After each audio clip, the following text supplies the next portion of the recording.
ಮತ್ತು ಸುಡಿ ಗ್ರಾಮದ ಪಂಚಮಸಾಲಿ ಸಮಾಜದ ಪೂರ್ವ ಸಭೆಯಲ್ಲಿ ಭಾಗವಹಿಸಿರ್ತಕ್ಕಂಥ ಸಮಾಜದ ಪೂಜ್ಯ ಹಿರಿಯರೇ ಹಾಗೂ ಯುವಕ ಸಂಘಟನೆ ಸಮಾಜದ ಬಾಂಧವರು. ಸುಡಿ ಗ್ರಾಮ ನಮಗೆಲ್ಲರೂ ಗೊತ್ತಿರುವಂತೆ ಎರಡು ಮೂರು ದಿವಸದ ಹಿಂದೆ ದಸರೆಯ ಒಂದು ಮೆರವಣಿಗೆಯಲ್ಲಿ ರಾಜ್ಯಾದ್ಯಂತ ಹೆಸರು ಪಡೆದಿರ್ತಕ್ಕಂಥ ಗ್ರಾಮ. ಇಲ್ಲಿ ಒಂದು ಐತಿಹಾಸಿಕ ಜಗನ್ನಾಥಾರಿ ಕಟ್ಟಡವನ್ನು ಕ್ಯಾಬ್ನವನ್ನಾಗಿ ದಸರೆ ಮೆರವಣಿಗೆಯಲ್ಲಿ ನಮ್ಮ ಜಿಲ್ಲೆಯನ್ನು ಪ್ರತಿನಿಧಿಸುವ ಮುಖಾಂತರ ಈ ಊರಿನ ಕೀರ್ತಿಯನ್ನು ಎತ್ತಿ ಹಿಡಿದಿರ್ತಕ್ಕಂಥದ್ದು. ಅದೇ ರೀತಿ ಈ ಗ್ರಾಮ ಹೆಚ್ಚು ಬಾಹುಳ್ಯ ಇರತಕ್ಕಂಥದ್ದು ಪಂಚಮಸಾಲಿ ಸಮಾಜದ ಜನರ ಸಂಖ್ಯೆ ಜಾಸ್ತಿ ಇರೋದು. ಆದರೆ ತಾಲೂಕಿನಾದ್ಯಂತ ನಮ್ಮ ಸಮಾಜದ ಒಗ್ಗಟ್ಟನ್ನು ತುಲನೆ ಮಾಡ್ತಾ ಹೋದರೆ ಸಂಖ್ಯೆ ಜಾಸ್ತಿ ಇದ್ದು ಒಗ್ಗಟ್ಟು ಕಡಿಮೆ ಇದೆ ಅಂತ ಹೇಳಿದ್ರೆ ಅದು ಸೂರ್ಯ ಅಂತ ಹೇಳಿದ್ರು ತಪ್ಪಾಗುತ್ತೆ. ಅದಕ್ಕೆ ಕಾರಣಗಳು ಹಲವಾರು. ಆ ನಿಟ್ಟಿನಲ್ಲಿ ಇವತ್ತು ನಮ್ಮ ಸಮಾಜದ ಕೆಟ್ಟ ಕಡೆ ವ್ಯಕ್ತಿ ಆಗಿರ್ಬೋದು, ಯಾವುದೇ ನೋವು ನಲಿರ್ತಕ್ಕಂಥ ಕೆಲವೊಬ್ಬರಿಗೆ ತೊಂದರೆ ಇದ್ದಾಗ ಆಯಾ ಸಂಬಂಧಪಟ್ಟ ಜನಪ್ರತಿನಿಧಿಗಳು ಅಥವಾ ಅಧಿಕಾರಿಗಳು ಅವ್ರ ಸಂಬಂಧಿಕರು ಅವರನ್ನು ನಿಭಾಯಿಸಿ ಅವ್ರ ಕಡೆಯಿಂದ ಹೇಳ್ಕೊಂಡು ನಿಭಾಯಿಸಬೇಕು ಅನ್ನುವಂಥ ಅನಾಥ ಪ್ರಜ್ಞೆ ನಮಗೆ ಕಾಡಬಾರ್ದು. ಆ ನಿಟ್ಟಿನೊಳಗೆ ನಮ್ಮವ್ರಿಗೆ ಏನೇ ನ್ಯಾಯಯುತವಾದಂಥ ದಾರಿಯೊಳಗೆ ಏನೋ ಮಾಡೋಕೆ ಹೋಗೋ ತೊಂದರೆ ಯಾಕಂದ್ರೆ ಅವ್ರಿಗೆ ನಾವು ಸರಿಯಾದ ಒಂದು ಸಹಕಾರ ಮಾರ್ಗದರ್ಶನ ಕೊಟ್ಟು ಅವರನ್ನು ಮುನ್ನೆಲೆಗೆ ತರುವಂಥದ್ದು, ನಮ್ಮ ಜೊತೆ ನಿಮ್ಮ ಜೊತೆ ನಾವು ಇರ್ತೀವಿ ಅಂತಕ್ಕಂಥ ಒಂದು ರಕ್ಷಣಾ ಭಾವ ಅವರಲ್ಲಿ ಬರುವಂಥ ಕೆಲಸ ಕಾರ್ಯಗಳನ್ನು ಸುಡಿ ಗ್ರಾಮದ ಎಲ್ಲ ಸಮಾಜ ಬಾಂಧವರು ಮಾಡಬೇಕಾದಂಥ ಒಂದು ಅತ್ಯವಶ್ಯಕವಾದಂಥ ಕಾರ್ಯ. ಯಾಕಂದ್ರೆ ನಿನ್ನೆ ಹೇಳ್ಕೊಂತಂದ್ರೆ ಸಂಗತಿಗಳು ಭಾಳ. ಅದಕ್ಕೆ ನಿಮ್ಗೆ ಒಂದು ಎರಡು ಉದಾಹರಣೆಗಳನ್ನು ನಾನು ನನ್ನ ಮಾತು ಮುಗಿಸ್ಬಿಡ್ತೀನಿ. ಯಾಕಂದ್ರೆ ನನ್ನ ವೈಯಕ್ತಿಕ ಬೇರೆ ಕಾರಣಗಳು ಸಾಕಷ್ಟು ಇರೋದ್ರಿಂದ ಹಳೆಯ ಸಮಾಜದಿಂದ ಭಾಳ ಗೆಳೆಯರು ಫೋನ್ ಹಚ್ಚಿದ್ರು. ಹಾಗಾಗಿ ಅವರು ಒಂದು ಪ್ರೀತಿ ಕಟ್ಟಿದ್ದು ನನಗೆ ಬೇರೆ ಕೆಲಸ ಇದ್ರೂ ಬಿಟ್ಟಿಲ್ಲ ಇದೇ ಇಲ್ಲ. ಒಂದು ಏನಂದ್ರೆ ಸಮೃದ್ಧವಾದಂಥ ಕಾಡು ವಿಶ್ವಾದ್ಯಂತ ವ್ಯಾಪಿಸಿದೆ. ಕಾಡಿಗೆ ತನ್ನದೇ ಆದ ಯಾರೋ ಬೀಜ ಊರಂಗಿಲ್ಲ ಇಲ್ಲ ತನ್ನಷ್ಟಕ್ಕೆ ಬೆಳೆದಿಲ್ಲ. ಹಿಂಗಿದ್ದಾಗ ಕಾಡಿಗೆ ಒಂದ್ಸರಿ ಒಂದು ಸುದ್ದಿ ಬರ್ತದೆ. ಮನುಷ್ಯ ಭೂಮಿಯನ್ನು ಅಗದು ಕಬ್ಬಿಣವನ್ನು ಆವಿಷ್ಕಾರ ಮಾಡ್ಯಾನ, ಅದರಿಂದ ಕೊಡ್ಲಿ ಮಾಡ್ತಾನಂತ, ಆ ಕೊಡ್ಲಿಯಿಂದ ಅರಣ್ಯವೆಲ್ಲ ನಾಶ ಮಾಡ್ತಾನಂತ ತಿಳಿಸಿದ್ರು. ಅವಾಗ ಕಾಡು ಗಹಗಹಿಸಲಾಗುತ್ತೆ. ಮನುಷ್ಯನ ಇಷ್ಟು ವ್ಯಾಪಕ ಇರೋ ಕಾಡನ್ನು ಏನು ಕತ್ತರಿಸಿ ಏನು ಮಾಡ ಅವನ ಕೈ ಏನು ಸಾಧ್ಯ ಐತಿ ಅಂತೇಳಿ ಉದಾಸೀನ ಮಾಡಿ ಅವಾಗ ಮತ್ತೊಂದಿಷ್ಟು ಕೆಲವು ದಿವಸಗಳು ಬಿಟ್ಟ ನಂತರ ಆ ಕಬ್ಬಿಣವನ್ನು ಸಂಶೋಧನೆ ಮಾಡಿ ಕೊಡ್ಲಿಯನ್ನು ರೆಡಿ ಮಾಡ್ಯಾನ, ಇನ್ನೇನೋ ಕಾಡು ನಾಶ ಮಾಡ್ತಾನ ಅಂತ ಮತ್ತೊಂದು ಸಿಗ್ತದೆ. ಅವಾಗ ಒಂದು ಉದಾಸೀನ ಮಾಡಲಾಗ್ತೈತಿ. ಮತ್ತೊಂದು ತಿಂಗಳ ಕಳೆದ ಮೇಲೆ ಕಬ್ಬಿಣದ ಕೊಡಲಿಗೆ ಕಟ್ಟಿಗೆಯ ಕಾವನ್ನು ಹಾಸ್ಯಾನ ಅಂತೇಳಿ ಸುದ್ದಿ ಬರ್ತದೆ. ಆವಾಗ ಕಾಡು ಒಂದು ಈಗ ನಲಗುತ್ತೆ. ಓಹೋ, ನಮ್ಮ ನಾಶ ನಿಶ್ಚಿತ ಅಂತ. ಅವಾಗ ಇತರೆ ಮರಗಳು ಎರಡು ಸಾರಿ ಸುದ್ದಿ ಬಂದಾಗ ನೀವು ಸೀರಿಯಸ್ ಆಗಿದೆ, ಈಗ ಯಾಕೆ ಎಷ್ಟು ಗಂಭೀರ ಆಗಿದೆ ಇಲ್ಲ. ಯಾವಾಗ ನಮ್ಮ ಜಾತಿಯ ಒಬ್ಬ ಅದ್ರ ಜೊತೆ ಕೊಡ್ಯಾನ ಮೇಲೆ ನಮ್ಮ ಸರ್ವನಾಶ ಸಿದ್ಧ. ಹಾಗಾಗಿ ನಮ್ಮ ಏಳಿಗೆಗೆ, ನಮ್ಮ ಅಳುವಿಗೆ, ನಮ್ಮ ಅಧಪತನಕ್ಕೆ ಕಾರಣ ಬೇರೆಯವರಲ್ಲ. ನಮ್ಮ ಸಮಾಜದಾಗ ಆಗಿರ್ತಾರ, ನಮ್ಮ ಬಂಧುಗಳೇ ಆಗಿರ್ತಾರ, ನಮ್ಮ ರೈತದಾಗ ಆಗಿರ್ತಾರೆ. ಆ ನಿಟ್ಟಿನೊಳಗೆ ಶತ್ರು ಎದುರಿಗೆ ಬಂದು ಹೇಗಾದ್ರೂ ಹೋರಾಟ ಮಾಡ್ಬೋದು. ಆದ್ರೆ ಕತ್ತಿ ಬದಲಾಗಿಕೊಂಡು ಬೆನ್ನಿಗೆ ಚಿಗುರು ಹಾಕೋದು, ಸಿಹಿ ಮಾತು ಮಾತಾಡೋದು, ತುತ್ತಿಗೆ ವಿಷ ಬರ್ಸೋದು, ಇಂಥ ಸಮಾಜದ ಸಾಕಷ್ಟು ಎಲ್ಲ ಸಮಾಜಗಳು ಇರ್ತಾರೆ. ಅದನ್ನ ಅತಿಯಾಗಿ ನಮ್ಮ ಸಮಾಜದಾಗ ಕಂಡುಕೊಂಡಿರು, ಅನುಭವಕ್ಕೂ ಬಂದು. ಅದಕ್ಕೆ ಆ ನಿಟ್ಟಿನೊಳಗೆ ವೈಯಕ್ತಿಕ ವಿಷಯಗಳು ಏನೇ ಇರಲಿ ಬದಿಗಿಡಿ, ಸಮಾಜದ ಉನ್ನತವಾಗಿರ್ತಕ್ಕಂಥ ಸಂಗತಿಗಳನ್ನ ನಮ್ಮ ವೈಯಕ್ತಿಕ ಸಮಸ್ಯೆಗಳನ್ನು ಬದಿಗಿಟ್ಟು ಜೊತೆ ಆಗ್ತಕ್ಕಂಥ ಒಂದು ಉದಾಹರಣೆಯನ್ನು ನಾವು ಪ್ರದರ್ಶನ ಮಾಡ್ತೀವಿ. ಈಗ ಇನ್ನೂ ಒಂದು ಉದಾಹರಣೆ ಹೇಳ್ಬಿಡ್ತೀವಿ. ಒಂದು ಕತ್ತಿ, ಒಂದು ನಾಯಿ, ಅಲ್ಲಿ ಒಂದು ಆಳ್ವಿಕೆ ಮಾಡೋದಕ್ಕೆ ಒಂದು ಸಿಂಹಾಸನ ಇರ್ತೈತಿ. ಊರು ಸುತ್ತ ಹಾಕೊಂಡು ಯಾರು ಅದ್ರ ಮೇಲೆ ಬಂದು ಕುಂದಿರ್ತೀರಿ ಅವ್ರಿಗೆ ಅವ್ರಿಗೆ ರಾಜವಾರ ಅಂತ ಹೇಳ್ತಾರೆ. ಅವಾಗ ಕತ್ತಿನ ಓಡೋಕೆ ಚಲೋ ಮಾಡುತ್ತಾ, ನಾಯಿ ಓಡೋಕೆ ಚಲೋ ಮಾಡುತ್ತೆ.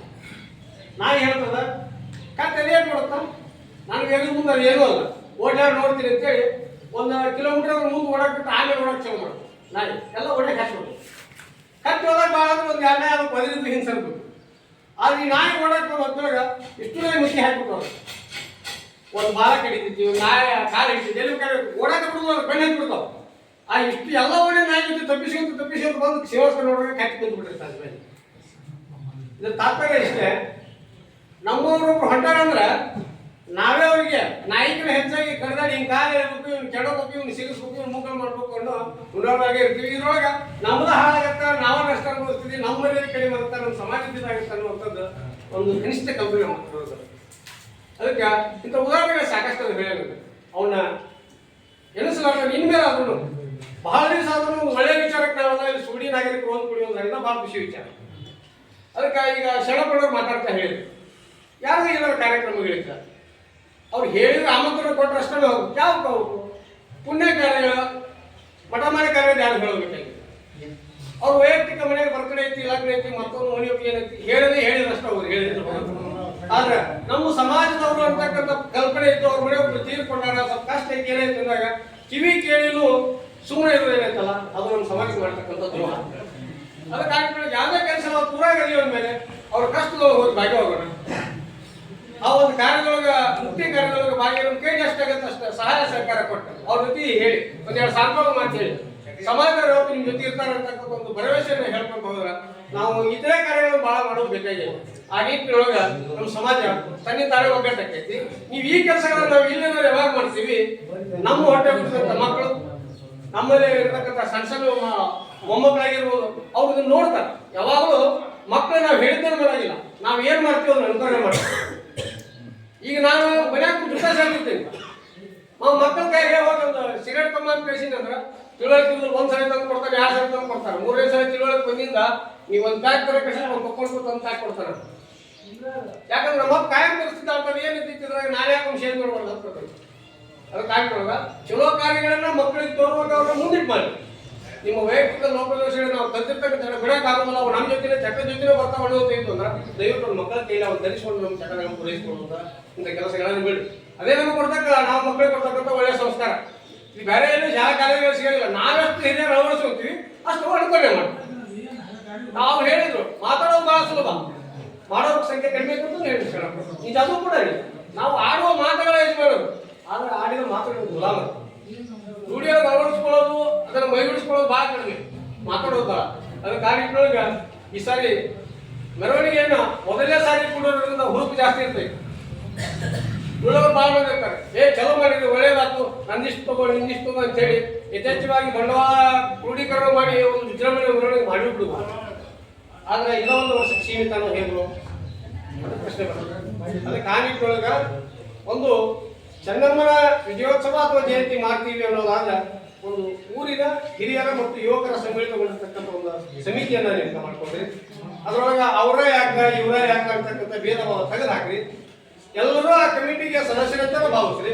ಆದ್ರೆ ನಮ್ಮ ಪ್ರೋಟೋಕಾಲ್ ಪ್ರಕಾರ ಏನಾದ್ರು ಸವಲತ್ತುಗಳು ಬೇಕು, ಮತ್ತೊಂದು ಹೇಳಕ ಮಾಡಕ ಒಬ್ಬ ವ್ಯಕ್ತಿ ಬೇಕು ಅನ್ನೋದಕ್ಕೆ ಕೆಲವೊಂದು ನಾವು ಸ್ಥಾನಮಾನಗಳಿರ್ತಾವೆ. ಅದಕ್ಕೆ ಅಧ್ಯಕ್ಷ, ಕಾರ್ಯದರ್ಶಿ, ಉಪಾಧ್ಯಕ್ಷ, ಖಜಾಂಚಿ ಹಿಂಗೆ ಮಾಡಿಕೊಂಡು ಉಳ್ಳವ್ರ ಕಡೆಯಿಂದ ಎಷ್ಟು ಯಥೇಚ್ಛವಾಗಿ ಕೊಡೋದಾಗತ್ತಾ ಸಮಾಜದವರು ಎಲ್ಲರೂ ಸೇರಿ ಮನವೊಲಿಸಿ ಒಂದು ಸ್ಥಿರ ನಿಧಿ ಅಂತೇಳಿ ಇಡಗಂಟನ್ನ ಒಂದು ಬ್ಯಾಂಕ್ನಾಗ ಇಡುವ ವ್ಯವಸ್ಥೆ ಮಾಡಿದ್ರೆ ನಮ್ಮ ಕೈಲಿ ಎಷ್ಟಾಗ ಅಷ್ಟು ನಾವು ಜೊತೆ ಕ್ರೋಢೀಕರಿಸಿ ಬ್ಯಾಂಕ್ನಾಗ ಇಟ್ಟಿದ್ದಾದ್ರೆ ವರ್ಷ ಆದಂತ ಬರ್ತಕ್ಕಂಥ ಬಡ್ಡಿಯನ್ನ ನಾವು ಪ್ರತಿ ಸಾರಿ ಈ ಜಯಂತಿಗೆ ಅದಕ್ಕೆ ಬಳಸ್ಬೋದು. ಇದು ಮೊದಲೇ ಸಾರಿ ಮಾಡ್ಕೊಂಡು ಸ್ಥಿರ ನಿಧಿಯನ್ನ ಯಾಕಂದ್ರೆ ಪ್ರತಿ ಸಾರಿ ನಾವು ಬಳಸೋದು ಮತವಾಗಿ ಗೌಡ್ರ ನೀವು ಕೊಡ್ರಿ ನೀವು ಕೇಳಿದಾಗ ಈಗ ಅವ್ರ ಮಾಡಿ ಮುಂದೆ ಅಂತ ಹೊಳ ಮಾಡೋಣ ಬೆಳೆ ಕೊಡೋದು ಅಂತ ಅವ್ರಿಗೆ ಕಿರಿಕಿರಿ ಆಗ್ಬೋದು. ಈ ಸಾರಿ ಯಾಕೆ ಹೋದ್ರೆ ರಾಷ್ಟ್ರೀಯ ಸರಿ ಯಾಕೆ ಕೊಡಲ್ಲ ಅಂತ ಅವರು ಸ್ವಯಂ ಪ್ರೇರಣೆಯಿಂದ ಕೊಡಕ್ ಬಂದಿರ್ಬೇಕು. ಸ್ವಯಂ ಪ್ರೇರಣೆಯಿಂದ ಕೊಡ್ತಿರ್ಬೇಕಂದ್ರೆ ಸಮಾಜಮುಖಿ ಕೆಲಸಗಳು ನಮ್ಮ ಮುಂದೆ ಹೆಚ್ಚಾಗ್ತದೆ. ಸಮಾಜಕ್ಕೆ ಸಂಬಂಧಪಟ್ಟಾಗ ಅಷ್ಟೇ ಅಲ್ಲ, ಕೇವಲ ನಮ್ಮ ಸಮಾಜವನ್ನು ಒಂದುಗೂಡಿಸಿ ಅವ್ರ ಕಷ್ಟಕ್ಕೆ ಆಗೋದಕ್ಕಂತ ನಾವು ಕೂಡ ಕಟ್ಟಿಲ್ಲ. ಜೊತೆಗೆ ಇತರೆ ಸಮಾಜಗಳು ಸಾಕಷ್ಟು ಇರ್ತಾವ ಊರಾಗ, ಅವರುಗಳಿಗೆ ಒಂದು ಮಾದರಿ ಸಮಾಜ ಆಗಬೇಕು. ಪಂಚಮಸಾಲ ಸಮಾಜದವ್ರು ಇಂಥ ಇಂಥ ಕಮಿಟಿ ಮಾಡ್ಕೊಂಡು ಇಂಥ ಕೆಲಸ ಮಾಡಕತ್ತಾರಪ್ಪ, ಮಾಡಿದ್ರೆ ಅವ್ರಂಗೆ ಮಾಡ್ಬೇಕು, ಒಗ್ಗಟ್ಟಿದ್ರೆ ಅವ್ರಂಗೆ ಇರ್ಬೇಕು ಅನ್ನುವಂಥದ್ದು ಪ್ರೇರಣೆ ನಮ್ಮ ಒಗ್ಗಟ್ಟಿನಿಂದ ಅವರಿಗೆ ಸಿಗಬೇಕು. ಆ ನಿಟ್ಟಿನಲ್ಲಿ ನಮ್ಮ ಒಂದು ಪ್ರಾಮಾಣಿಕ ಪ್ರಯತ್ನ ಮತ್ತು ನಡವಳಿಕೆ ಇರಬೇಕು. ಇನ್ನು ಎರಡನೇದು, ಊರ ಮೇಲೆ ನಾವು ಪೂಜೆ ಮಾಡ್ತಕ್ಕಂಥ ಎಲ್ಲ ದೇವತೆಗಳ ಗುರು ಗೊಬ್ಬರಗಳೇ ಇರ್ತಾವೆ. ಅದೇ ರೀತಿ ನಾವು ಎಲ್ಲ ರೀತಿ ನಮ್ಮ ಮೈಲಿಗೆ ಹೊಲಸನ್ನ ತ್ಯಾಜ್ಯ ಮಾಡ್ತಕ್ಕಂಥ ಅಲ್ಲಿಗೆರೇನು ಇರ್ತದೆ. ಆ ನಿಟ್ಟಿನೊಳಗೆ ಎರಡನ್ನೂ ಸಮಾನವಾಗಿ ಬ್ಯಾಲೆನ್ಸ್ ಮಾಡ್ಬೇಕಂದ್ರೆ ಒಳ್ಳೆ ಮನುಷ್ಯನೂ ಇರ್ತಾನೆ, ದುಶ್ಚಟವನ್ನು ಅಳವಡಿಸುವಂಥ ಕೆಟ್ಟ ಮನುಷ್ಯನೂ ಇರ್ತಾನೆ. ಯಾರೋ ಒಬ್ಬ ದಾರಿ ತಪ್ಪಿ ಯಾವ್ದೋ ಒಂದು ರಸೊಳಗೆ ಏನೋ ಮಾಡ್ಯಾನಂದಾಗ ಅದನ್ನು ಹೋಗಿ ಜಾತಿಗೆ ಹಚ್ಚಿ ಇದ್ದುದು ಇರ್ಲಾರ್ದು ಸುಳ್ಳು ಹೇಳಿ ಅದು ಬೇರೆ ರೀತಿ ನಮ್ಮ ಸಮಾಜನ ತಪ್ಪರಿಗೆ ಹೇಳ್ತಕ್ಕಂಥ ಕೆಲಸ ಮಾಡಕತ್ತೊಳಗ ಅದನ್ನ ಉಳ್ಳವರು ತಿಳುವಳಿಕಿದ್ದಾರೆ ಅದನ್ನು ವಿಮರ್ಶೆ ಮಾಡಿ ಚಿಂತನೆ ಮಾಡಿ ಯಾವ ರೀತಿ ಬುದ್ಧಿವಾದವನ್ನು ಹೇಳಿ ಅವನ ತಪ್ಪನ್ನು ಅವ್ನು ತಿಳಿಪಡಿಸಿದಾಗ ಅವನ್ನ ಸುಮ್ಮನೆ ಇರ್ತಕ್ಕಂಥದ್ದು, ಮುಂದುವರಿಲಾರದೆ ಇರ್ತಕ್ಕಂಥದ್ದು, ಅಥವಾ ಮುಂದುವರೆದ್ರೆ ಯಾವ ಸಮಾಜದಲ್ಲಿ ನೋವಾಗತ್ತ, ನಮ್ಮವರಿಗೆ ಎಷ್ಟು ನೋವಾಗತ್ತೆ, ಭವಿಷ್ಯತ್ತಿಗೆ ಎಷ್ಟು ಹಾನಿ ಆಕೈತಿ ಅಂತಕ್ಕಂಥದ್ದನ್ನ ಈಗ ವಕೀಲರು ಇರ್ತಾರೆ, ವಕೀಲರ ಜೊತೆ ಹಿರಿಯರ ಅನುಭವ ಇರ್ತಾರೆ, ಹಿರಿಯರ ಕೂತ್ಕೊಂಡು ವಿಚಾರ ಮಾಡಿ ಅವರನ್ನ ಆ ಒಂದು ಸಂದಿಗ್ಧ ಪರಿಸ್ಥಿತಿಯನ್ನು ಹೊರ ತರುವ ಮುಖಾಂತರ ಉತ್ತಮವಾದಂತಹ ಮಾನಸಿಕ ಒಂದು ಕೌನ್ಸಿಲಿಂಗ್ ಕೊಡಬೇಕು. ಆ ರೀತಿ ಸಹಾಯ ಸಹಕಾರ ನೆರವು ವಿಚಾರಧಾರೆಗಳನ್ನು ಹೇಳಿ ಅವರನ್ನು ಮನಃಪರಿವರ್ತನೆ ಮಾಡ್ತಕ್ಕಂಥ ಒಂದು ಹಿರಿಯರ ಪಡೆ ನಮ್ಮಲ್ಲಿ ಇದ್ದಿದ್ದಾದ್ರೆ ಅವರಿಗೆ ಯಾವುದೇ ರೀತಿ ನಮ್ಮ ಸಮಾಜಕ್ಕೆ ಯಾರದೇ ಒಂದು ಕಪ್ಪು ಚಿಕ್ಕಾಗಿ ಕೆಟ್ಟ ದೃಷ್ಟಿ ಬೀಳಕ್ಕೆ ಸಾಧ್ಯ ಇಲ್ಲ.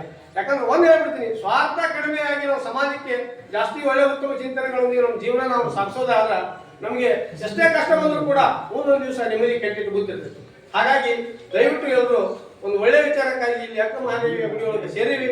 ಆ ನಿಟ್ಟಿನೊಳಗ ಇದು ಸೂರ್ಯ ಚಂದ್ರ ಇರೋವರೆಗೂ ಸೂಳಿಯ ಪಂಚಮಸಾಲಿ ಸಮಾಜದ ಅವರು ಒಂದು ಸಂಘಟನೆ ಮುಖಾಂತರ ಸಮಾಜಮುಖಿ ಕೆಲಸಗಳನ್ನ ಚೆನ್ನಮ್ಮನ ಆಶಯದಂತೆ ಉತ್ತರೋತ್ತರವಾಗಿ ಮಾಡ್ಕೊಂಡು ಹೋಗಿ. ಆ ನಿಟ್ಟಿನೊಳಗ ನಮ್ಮ ಕಡೆಯಿಂದ ಏನಾದರೂ ಸಹಕಾರ ಇದ್ದು ಸಹಾಯ ಸಹಕಾರ ಏನೇ ಇದ್ರು ಕೇಳಿ ನಮ್ಮ ಕೈಲಾದಷ್ಟು ಗುರು ಕೊಟ್ಟಷ್ಟು ದೇವರು ಕೊಟ್ಟ ಶಕ್ತಿಯೊಳಗೆ ನಾವು ಕೊಡೋ ಮುಖಾಂತರ ನಿಮ್ಮ ಒಂದು ಈ ಒಂದು ಸೇವಾ ಕಾರ್ಯದೊಳಗೆ ನಾವು ಭಾಗವಹಿಸಿರ್ತಕ್ಕಂಥ ಮಾತನ್ನು ಹೇಳಿ ಅಲ್ಲಿಂದ ನಾನು ಇಲ್ಲಿ ಕರೆಸಿ ಎರಡು ವಿಷಯಗಳು ಹಂಚಿಕೊಳ್ಳೋದಕ್ಕೆ ಅವಕಾಶ ಮಾಡಿಕೊಟ್ಟಂತ ಎಲ್ಲ ಸಮಾಜದ ಬಾಂಧವರಿಗೆ ಗುರು ಹಿರಿಯರಿಗೆ ಮತ್ತೊಮ್ಮೆ ನಡೆಸಿ ನಾನು 2 ಮುಗಿಸ್ತೇನೆ. ಧನ್ಯವಾದ.